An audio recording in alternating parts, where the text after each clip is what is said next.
So dear student, अब बात करें अपन इसकी एक्यूरेसी और प्रेसिजन्स की। ठीक है, एक्यूरेसी और प्रेसिजन्स क्या होता है? Can anyone tell us? Accuracy and precision, what is this? ये क्या होता है एक्यूरेसी और प्रेसिजन्स? अपन एक नॉर्मल सी बात करेंगे। ठीक है, मैं आपको ना कुछ सर्कल्स बनाते हैं, उसके बाद में जैसे कि अपना कोई फिक्स गोल होता है ना, उस गोल को अपन कैसे ओवरकम करते हैं, उस गोल्स के लिए अपन कितनी मेहनत करते हैं, उसको अचीव करने के लिए, एक्यूरेट करने के लिए अपन जद्दोजहद लगा देते हैं। ठीक है ना, तो वही एक्यूरेसी स्टेप्स, वही प्रेसिजन्स। ठीक है, तो अपन नॉर्मल सी बात कर लेते हैं। तो अगर मैं आपको ऐसा कहूँ कि द टर्म्स एक्यूरेटी एक्सपेरिमेंट वैल्यू के साथ में ही शो होती है। ठीक है, तो अपन जैसे नॉर्मल यहाँ पे सिर्फ यहाँ पे ही कुछ एक्सपेरिमेंट्स कर रहे हैं। ठीक है, तो अपन क्या बोलेंगे, ये प्रिसीजंस है। प्रिसीजंस, यस प्रिसीजंस है, but there is no accuracy. हो रहा है काम, दैट्स फाइन, लेकिन कैसे हो रहा है हमें नहीं पता। काम हो रहा है, ठीक, लेकिन अगर मैं बोलूँ ये पूरा का पूरा ऐसे सिस्टमेटिक वे में ये घूम रहा है यहाँ पे, तो इसको अपन एक्यूरेसी में कंसीडर कर सकते हैं, करेक्ट। प्रेसिजन नहीं है ना, प्रेसिजन, देयर इज नो प्रेसिजन्स। अब बात करेंगे कि भैया ना एक मॉलिक्यूल से यहाँ पे घूम रहा है, एक यहाँ पे घूम रहा है, एक दो यहाँ पे घूम रहे हैं, ऐसे तो यहाँ पे कोई एक्यूरेसी भी नहीं है, और there is no accuracy and there is no precision, कुछ भी नहीं है यहाँ पे। तो अगर अपन नॉर्मल सी बात करेंगे, एक ही मॉलिक्यूल्स में सब कुछ करेक्टली वे में हो रहा है, तो यहाँ पे एक्यूरेसी भी है आपकी और प्रेसिजन्स भी, बोथ आर देयर। ठीक है, ये मॉलिक्यूल्स पूरा का पूरा एक गुड शेप्स में काम कर रहा है, तो यहाँ पे ये पूरा एक्यूरेसी और प्रेसिजन्स का अपन नॉर्मल सी we can under for this understanding way purposes. तो अपन एक्यूरेसी की बात करें तो एक्यूरेसी जो टर्म है, agreement of experimental value with the true value and it's usually expressed in the terms of the errors. Accuracy में अपन वही चेक करते हैं कि भाई आप में किस तरह की आपका एरर्स है। तो absolute error is measure of accuracy. Absolute error क्या करेगी? Measures of accuracy. आप इसको अपन फॉर्मूला के थ्रू भी देखेंगे, इसको अपन एब्सोल्यूट एरर भी कहते हैं। ठीक है, absolute error we can also call it. ठीक है, एब्सोल्यूट एरर। तो इसमें क्या होता है कि डिफरेंस बिटवीन द ऑब्जर्व्ड और measured value and the true most probable value of the quality measures. The absolute error is a measures of accuracy of the measurement.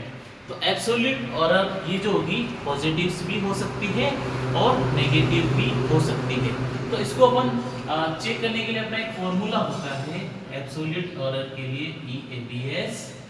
ठीक है, EABS में आपका x माइनस टी, जो आपकी true value है उसको आप उसमें से माइनस कर सकते हैं। तो x ऑब्जर्व्ड और measured value and t is the accepted the true value.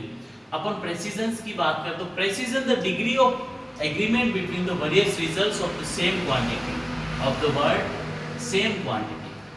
It is reproducibility of results. It refers to the closeness of the set of value obtained from the identical measurements of a quantity, or it is the degree of agreement between replicate measurement of the same quantity. The repeatability of the results is represent the reproducibility of the measurement standard deviation. अपन इसमें क्या करते हैं? Standard deviation. Precision में क्या करते हैं अपन? एक standard deviations निकालते हैं। जैसे कि आपकी वैल्यू आई 11, 11, 11.2, 11.3, 11.4, अपन क्या करेंगे? पहले एवरेज करेंगे इनका।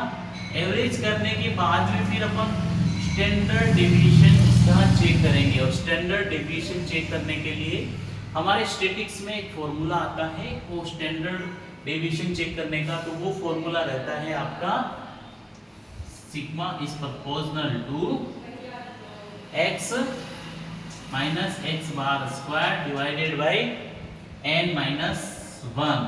What is this? What does this mean? N is the number of measurements and N is the number of measurements. ठीक है, तो अपन यहाँ से एक सिग्निफिकेंट अपना जो स्टैंडर्ड डेविएशंस है वो यहाँ से अपन निकाल लेते हैं इस नॉर्मल से फॉर्मूले को फिट करके। अब बात करेंगे अपन सिग्निफिकेंट फिगर्स, ये क्या होते हैं सिग्निफिकेंट फिगर्स।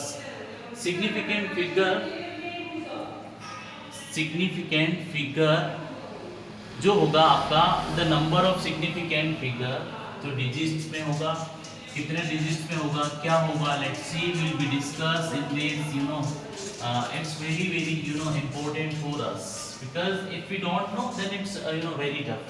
तो अब बात करें अपन सिग्निफिकेंट फिगर्स की। Significant figures, what is significant figures? तो significant figure is the number of digits which is necessary to express results which are consistent with the precision of the measurement। Significant figures denote which figures are really giving information about how precise our measurement। ये क्या करता है कि एक number देता है कि हमने जो काम किया है वो कितनी क्वालिटी का है, how precise our measurement, हमारा जो काम किया है वो कितना अच्छा है, उसकी क्या क्वालिटी है। तो the significant digits are indicated by underline only those digits which are significant. तो ये क्या है कि सिग्निफिकेंट को ही ये दर्शाता है। सिग्निफिकेंस में जैसे कि ऑल नॉन जीरो सिग्निफिकेंट, ठीक है। तो सिग्निफिकेंट फिगर्स का रूल क्या रहेगा, सिग्निफिकेंस का रहेगा जैसे कि आपका ऑल, इसमें आपका होगा all non zero are significant. इसमें आपका नॉन जीरो सिग्निफिकेंट से 1 2 3 4 5 6 1 2 3 4 5 6 इसको अपन सिग्निफिकेंट में कंसीडर करते हैं। उसके बाद में आपका ट्रैप्ड या zeros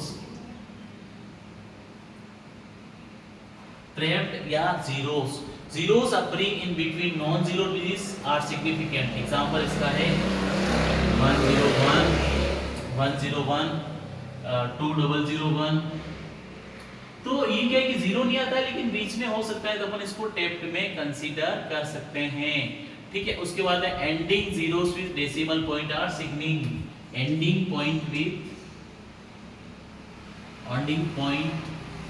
point with decimal are significant 4000। ठीक है, इस तरह से जो लास्ट में जीरो आता है वो सिग्निफिकेंट में अपन कंसीडर कर सकते हैं। ठीक है, अब नॉन सिग्निफिकेंट इसका उल्टा हो जाएगा, all starting zeros are non significant, all ending zeros without decimal points 100 5000 600। तो ठीक है, ये नॉन सिग्निफिकेंट में अपन कंसीडर कर सकते हैं। तो ये सारा का सारा मेजर इसका डिफरेंसेस आता है।